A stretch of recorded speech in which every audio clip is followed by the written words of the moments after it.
নমস্কার সকলকে, আবার নতুন একটা রেসিপি নিয়ে হাজির হয়েছি। ইলিশ মানেই সর্ষে দিয়ে, কিন্তু সর্ষে ছাড়াও অন্যভাবেও ইলিশ মুখরোচকভাবে বানানো যায়। এটাও আমার মায়ের রেসিপি থেকে কালেক্ট করা। চলুন দেখে নিই। প্রথমে ছোট ছোট করে আলু কেটে নিয়েছি, বাটিতে দিয়ে দিলাম। এবার একটা বাটিতে আদা, জিরে আর কাঁচা লঙ্কা বেটে রেখেছিলাম, সেটাও দিয়ে দিচ্ছি। আর লাগছে একটা মাঝারি সাইজের পেঁয়াজ আর একটা কোয়া রসুন দেবেন, সেটা আমি বেটে রেখেছি, দিয়ে দিচ্ছি। এবার আমি এতে পরিমাণ মতো জল অ্যাড করেছি। আপনারা চাইলে আপনাদের পরিমাণ মতো জল দেবেন। আমি এখানে 3.5 বাটি মতো, ছোট বাটি 3.5 বাটি মতো জল দিয়েছি।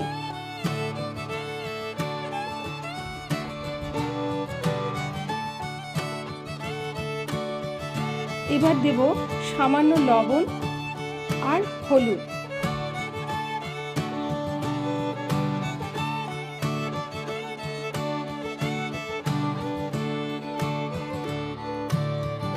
আর দেব সর্ষের তেল। এতে কিন্তু অন্য তেল দেবেন না, সর্ষের তেল দেবেন। কাঁচা সর্ষের তেল একটু বেশি পরিমাণে দিতে হবে। সম্পূর্ণ রান্নাটা করব এই বাটিতে।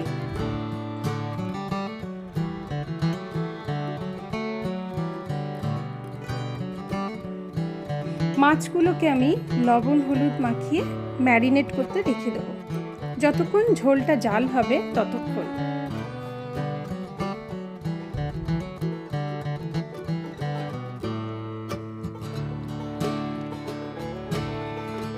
এবার গ্যাসটা অন করে বাটিটা বসিয়ে দেবো।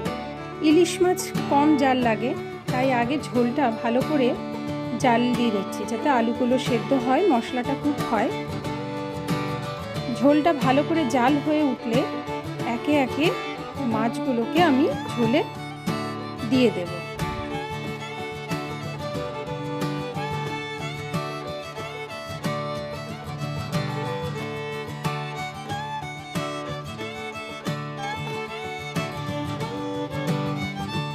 ইলিশ মাছ আমরা সবসময় সর্ষে দিয়েই বানিয়ে থাকি, কিন্তু এভাবেও যে ইলিশ মাছ রান্না করা যায় সেটা হয়তো আমরা অনেকেই জানি না। কিন্তু একবার বাড়িতে বানিয়ে দেখবেন, ট্রাই করবেন, সবাই খাবেন। কেমন লাগলো অবশ্যই আমার কমেন্টে জানাবেন। আশা করি ভালো লাগবে।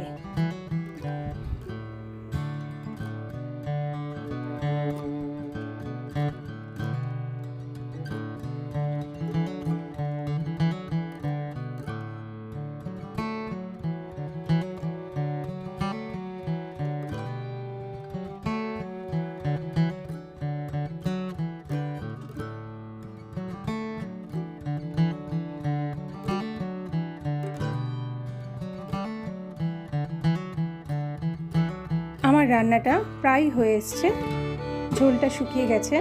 তবে আমি এটা ঝোল ঝোল নামাবো না, বেশ মাখো মাখো অবস্থায় নামিয়ে দেব। রেসিপিটা কেমন লাগলো কমেন্টে জানাবেন অবশ্যই, আর চ্যানেলটি সাবস্ক্রাইব করতে ভুলবেন না। নতুন আপডেট নিয়ে আবার হাজির হব। আজকের মতো বিদায় নিচ্ছি, নমস্কার।